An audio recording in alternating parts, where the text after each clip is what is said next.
Hello, ladies ഹോസ്റ്റലല്ലേ? അതെ. സുനന്ദ എവിടെ ഉണ്ടോ? ഇല്ലല്ലോ, കോളേജിൽ ഇന്ന് എക്സ്ട്രാ ക്ലാസ് ഉണ്ട്. 5 മണി കഴിഞ്ഞേ വരൂ.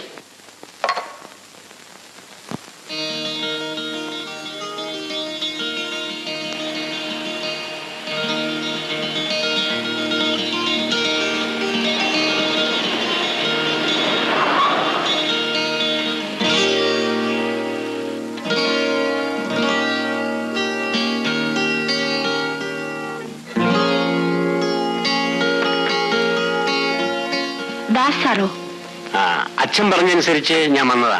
ബില്ല് മാറിക്കിട്ടാൻ ചീഫ് എഞ്ചിനീയർക്ക് ഒരു പെറ്റീഷൻ കൊടുക്കണം. ബില്ലിന്റെ കോംപ്ലിക്കേഷൻ ഇതുവരെ തീർന്നില്ലേ? ഇല്ല, ചീഫ് എഞ്ചിനീയറുടെ ഭാര്യ നല്ലൊരു സ്ത്രീയാ. സുനന്ദ എന്ന് വന്ന് അവരോട് സംസാരിച്ചാൽ ബില്ല് നാളെ പാസ്സാക്കി എടുക്കാം. അതിനെന്താ, ഞാൻ വരാമല്ലോ.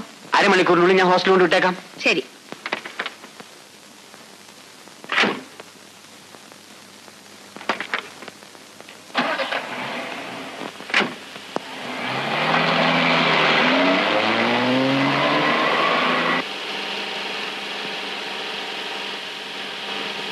കോളേജ് വളപ്പിൽ ആരോടാ സംസാരിച്ചുകൊണ്ടിരുന്നത്? അതെന്റെ ക്ലാസ്മേറ്റാ, മിസ്റ്റർ ഗംഗൻ. എന്തോ എനിക്ക് അവനെ പിടിച്ചില്ല. ഈ കച്ചവടമൊന്നും സുനന്ദ സംസാരിക്കരുത്. എനിക്ക് സുനന്ദയെ ഇഷ്ടമാണ്, വെറും ഇഷ്ടമല്ല. I love you.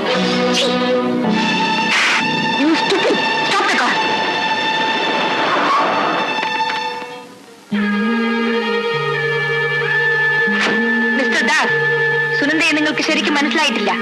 ഞാൻ വാസുകുട്ടൻപിള്ളയുടെ മകളാണ്. You understand? സ്റ്റുപ്പിഡ്.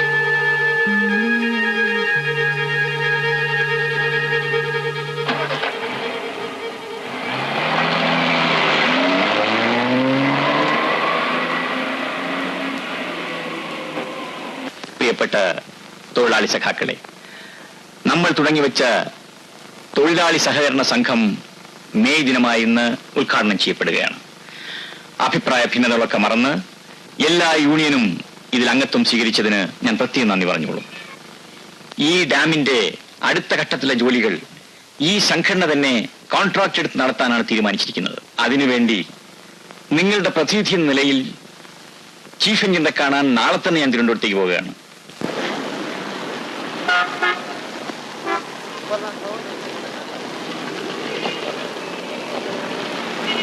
നിങ്ങളുടെ വർക്ക് പ്രോപ്പർ അല്ലെന്നാണ് ദാസിന്റെ റിപ്പോർട്ട്. അതുകൊണ്ടാണ് ബില്ല് ഇതുവരെ പാസ്സാകാൻ. സാർ ചീഫ് എഞ്ചിനീയർ എന്നെ രക്ഷിക്കണം. എനിക്ക് എന്ത് ചെയ്യാൻ കഴിയും മിസ്റ്റർ വാസുകുട്ടൻപിള്ളെ? ദാസിനെ കൊണ്ട് നിങ്ങൾ റെക്കമെൻഡ് ചെയ്ത് അയക്കൂ, ഞാൻ പാസ്സാക്കി അയക്കാം. ശരി.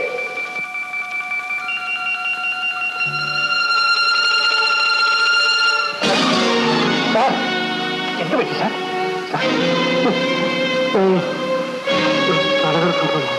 വരണം, നമുക്ക് നഴ്സിംഗ് ഹോമിലേക്ക് പോകാം.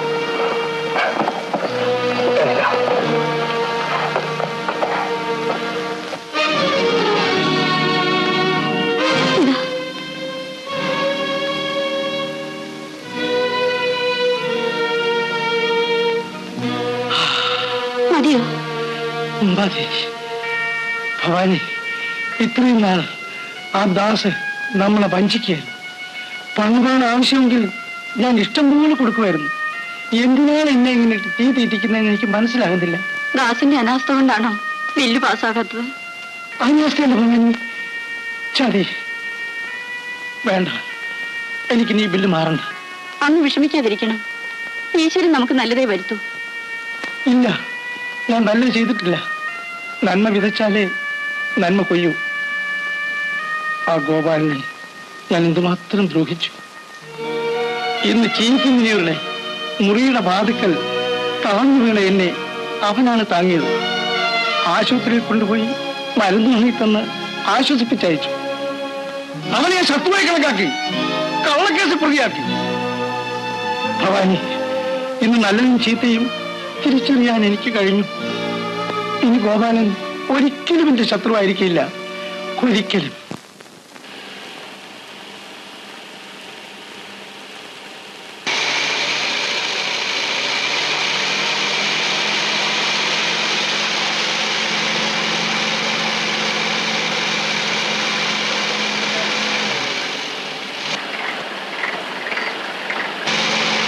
സുനന്ദ ഇങ്ങോട്ടിരുന്നുള്ളൂ.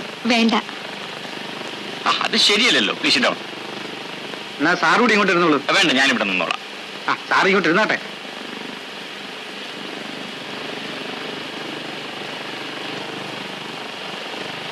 സുനന്ദ വീട്ടിലേക്കായിരിക്കും. അതെ, അച്ഛന് തീരെ സുഖമില്ലെന്ന് ചിറ്റമ്മ വിളിച്ചു പറഞ്ഞു. ഗോപാലട്ടൻ എവിടെ പോയിട്ട് വരുന്നു? തൊഴിലാളികളുടെ ഒരു കോഓപ്പറേറ്റീവ് സൊസൈറ്റി ഉണ്ടാക്കിയിട്ടുണ്ട്. കോൺട്രാക്റ്റുകൾ ഏറ്റെടുത്ത് നടത്താനാണ് പരിപാടി. I C. അതിനുവേണ്ടി ചീഫ് എഞ്ചിനീയർ ഒന്ന് കാണാൻ പോയതാണ്. ഞങ്ങൾക്ക് കോൺട്രാക്ട് കിട്ടിയാൽ അച്ഛൻ ബുദ്ധിമുട്ടിലാകും. ഏയ്, അങ്ങനെ വല്ലതും ഉണ്ടോ? ലോകത്തുണ്ടാവുന്ന മാറ്റങ്ങൾ എല്ലാവരും മനസ്സിലാക്കണ്ടേ? ഈ പെൺകുട്ടി എത്രമാത്രം മാറിയിരിക്കുന്നു. പുതിയ സാഹചര്യങ്ങൾ അവളെ സംസ്കാര സമ്പന്നയാക്കി. ആ ദാസുമായി താരതമ്യപ്പെടുത്തുമ്പോ ഗോപാലട്ടൻ എത്ര നല്ല മനുഷ്യനാണ്.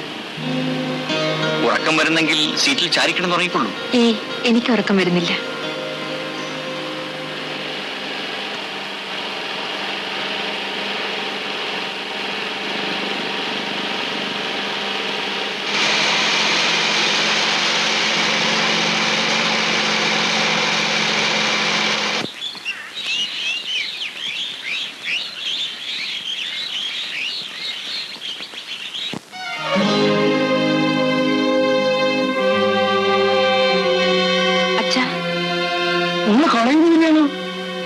അതെ, മോള് മുറിയിലേക്ക് വയ്ക്കോ. അച്ഛൻ ഇവരുമായിട്ടൊന്ന് സംസാരിച്ചിട്ട് വരാം. ഭവാനി, അവളെ വിളിച്ചോണ്ടു. മാമോളെ, ഇത്രയും കാലമായി കമ്പനിയായിട്ടുള്ള ഇടപാടുകളിൽ ഞാൻ ഒരു വീഴ്ചയും വരുത്തിയിട്ടില്ല. ഈ അവസരത്തിൽ എന്നെ അവമാനിക്കരുത്. ഞാൻ കമ്പനിയുടെ പ്രതിനിധി മാത്രമാണ്. എന്ത് ചെയ്യാൻ കഴിയും? I M helpless. എന്താ ചുറ്റും ഇതെല്ലാം? ബസ് സ്റ്റാൻഡിൽ എന്താ കാർ അയക്കാഞ്ഞത്? കാർ ഇവിടെ ഇല്ല മോളെ. എവിടെ പോയി? എല്ലാം പറയാം, നീ വാ.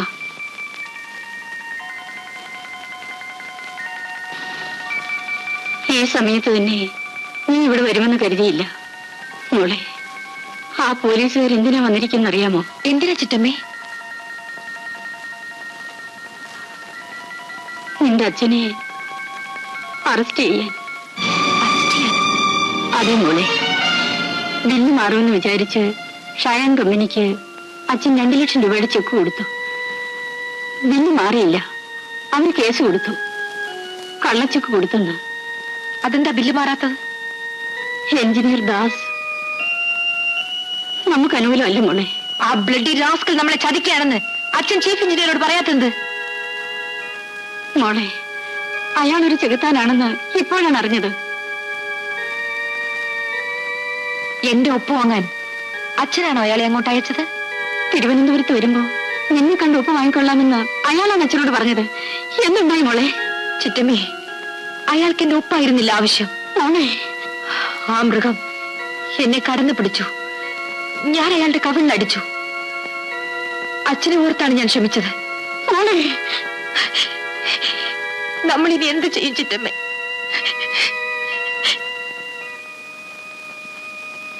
മോൾ എന്തിനാ കരയുന്നത്? വിധിവിഹിതമേവനും ലംഘിച്ചുകൂടുമോ എന്ന് കേട്ടിട്ടില്ലേ? അവര് പോയോ? പോയി. കാറും ആഭരണങ്ങളും വിറ്റ് കടം ഉടനെ അടയ്ക്കാൻ ഏർപ്പാട് ചെയ്തു. അച്ഛാ, മോളെ, അച്ഛനെ പരമദുഷ്ടനെ സ്നേഹിച്ചു, വിശ്വസിച്ചു, താളത്തിന് ഒപ്പിച്ച് തുള്ളി. അതിന്റെ ഫലമാണിതൊക്കെ. അച്ഛാ, എനിക്ക് ആ എഞ്ചിനീയറെ ഒന്ന് കാണണം. അയാളുടെ മനസ്സിലിരിപ്പ് എന്താണെന്ന് എനിക്കറിയണം. വേണ്ട, അവനെ കാണാൻ നീ പോവണ്ട. നേരാ മോളെ, മോള് പോകണ്ട. ഇല്ലച്ചാ, മകനും മകളുമായി അച്ഛന് ഞാൻ മാത്രമേ ഉള്ളൂ. ഞാൻ ജീവിച്ചിരിക്കുമ്പോ അച്ഛനിങ്ങനെ തകരാൻ ഞാൻ സമ്മതിക്കില്ല. മോളെ, വല്ലാത്തൊരു വേദന. അയ്യോ, ഡോക്ടറെ വിളിപ്പിക്കട്ടെ? വേണ്ട, കുടിക്കാൻ എന്തെങ്കിലും തരൂ.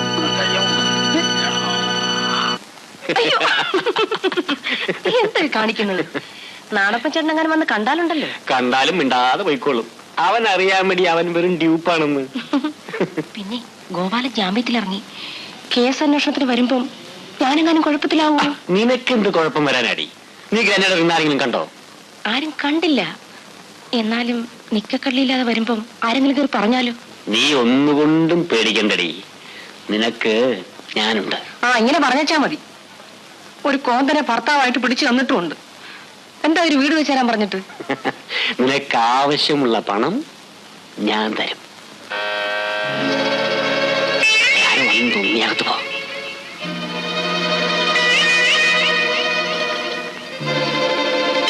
Yes, come in.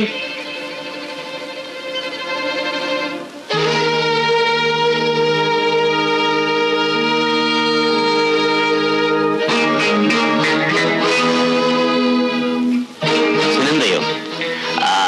കോളേജിൽ നിന്ന് വന്നു? ഇന്ന്. ഇങ്ങോട്ട് വന്നത്? നിങ്ങളെ ഒന്ന് കാണാൻ. നിങ്ങൾ എന്താ എന്റെ അച്ഛന്റെ ബില്ലിൽ ഒപ്പിടാത്തത്? അദ്ദേഹം നിങ്ങൾക്ക് എന്ത് ദ്രോഹം ചെയ്തു? നിങ്ങൾ വിചാരിച്ചാലേ അച്ഛന് പണം കിട്ടൂ. കടം വീട്ടാൻ നോക്കൂ. ഞാൻ മാത്രമല്ല, നീയും വിചാരിക്കണം. ഒരു പാലമിട്ടാൽ അങ്ങോട്ടും ഇങ്ങോട്ടും പോണം. മനസ്സിലായില്ല. നിനക്കെന്നെ ഒന്ന് സ്നേഹിച്ചുകൂടി? ഞാനെന്താ കുഷ്ഠരോഗിയാണ്? അത് കാട്ടുപറയും. ഓഹോ, ഇതാണോ കാര്യം? അതെന്താ അത്ര നിസ്സാരമാക്കി കളഞ്ഞത്? ഞാൻ ആശിച്ചതെല്ലാം ഇന്നവരെ സാധിച്ചിട്ടുണ്ട്. നീ എന്നെ മനസ്സിലാക്കുമെന്ന് കരുതി. ഇപ്പൊ മനസ്സിലായി. നിന്റെ അച്ഛന്റെ ബില്ല് മാറണമെങ്കിൽ നിന്നെ എനിക്ക് കിട്ടണം. നീ എന്റെ കരണത്തടിച്ചു. ആ നൊമ്പരം ഇന്നും എന്റെ മനസ്സിൽ നിൽക്കുകയാണ്. ഒന്നുമല്ലെങ്കിൽ നീ സ്ത്രീയല്ലേ? അതെ, പക്ഷേ സ്ത്രീകളെ നിങ്ങൾ ശരിക്കും മനസ്സിലാക്കിയിട്ടില്ല. എന്റെ അച്ഛനും ഞാനും റോട്ടിലിറങ്ങി തെണ്ടുമായിരിക്കും. എന്നാലും എന്നെ നിങ്ങൾക്ക് കിട്ടുമെന്ന് സ്വപ്നം കാണണ്ട. സുനന്ദേ, നിന്റെ അച്ഛന്റെ ജീവൻ ഇന്ന് എന്റെ കയ്യിലാണ്. അതെ, 2 പേർ കൊല്ലപ്പെട്ട ബോംബ് കേസിൽ 1-ാം പ്രതിയാണ് നിന്റെ അച്ഛൻ. ഞാൻ വിചാരിച്ചാൽ ഇന്ന് അയാളുടെ കയ്യിൽ വിലങ്ങ് വീഴും. നാളെ തൂക്കുമരത്തിൽ കയറും. ദാസ്, നിങ്ങൾ പറഞ്ഞത് സത്യമാണോ? വിശ്വാസമില്ലേ? നിന്റെ അച്ഛൻ ബോംബ് കൊടുത്തയച്ച ആൾ ഇവിടെ ഉണ്ട്. നിന്റെ വേലക്കാരന്റെ ഭാര്യ പൊന്നമ്മ. നടന്നത് എന്താണെന്ന് നേരിട്ടവൾ നിന്നോട് പറയും. പൊന്നമ്മേ. അയ്യോ വേണ്ട, അവരെ വിളിക്കണ്ട. അപ്പോ ഞാൻ പറയുന്നത് നിനക്ക് വിശ്വാസമുണ്ട് അല്ലേ? അല്ലെങ്കിൽ നിന്റെ അച്ഛനോടൊന്ന് ചോദിച്ചു നോക്ക്. വേണ്ട, ആരോടും ചോദിക്കണ്ട. ദയവായി അങ്ങ് എന്റെ അച്ഛനെ രക്ഷിക്കണം. അതുകൊണ്ട് എനിക്കെന്ത് പ്രയോജനം? അതിന് പ്രതിഫലമായി എന്റെ ഈ ശരീരം മതിയെങ്കിൽ എടുത്തോളൂ. ഒരു നിമിഷത്തേക്ക് മാത്രമായി എനിക്കതെന്തിന്? കിട്ടുന്നെങ്കിൽ ഒരായുഷ്കാലം മുഴുവൻ എനിക്കത് വേണം. Yes, I want to marry you. നീ എന്റെ ഭാര്യയാകണം.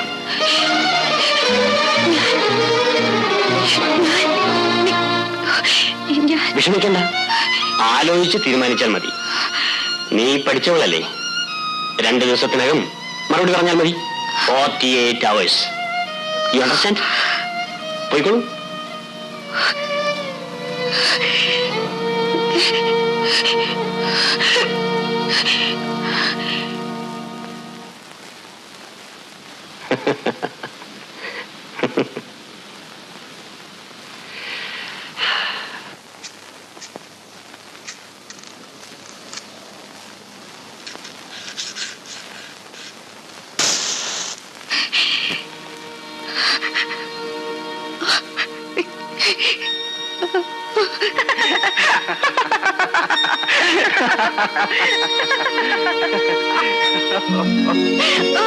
ആറ് മണിക്ക് മുമ്പേ എനിക്ക് ഹോസ്റ്റലിൽ എത്തണം.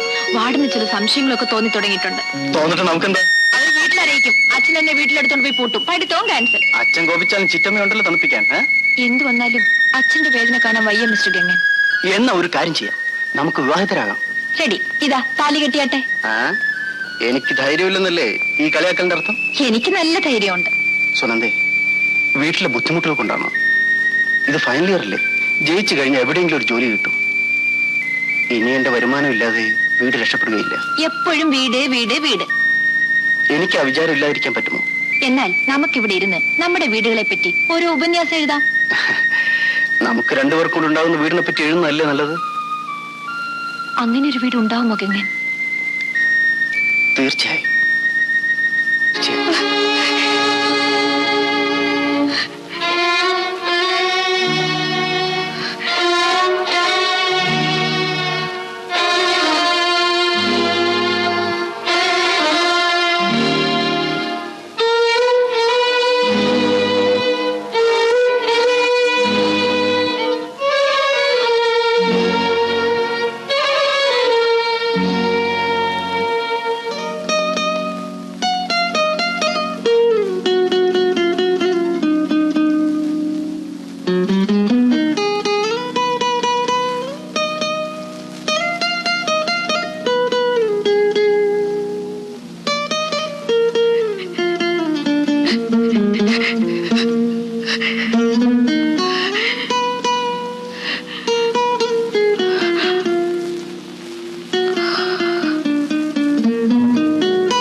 അച്ഛാ, എന്താ മോളെ?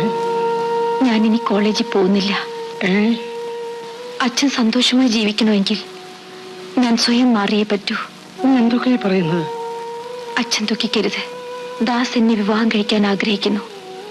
ഞങ്ങൾ തമ്മിൽ അതേപ്പറ്റി ഇപ്പോൾ സംസാരിച്ചു.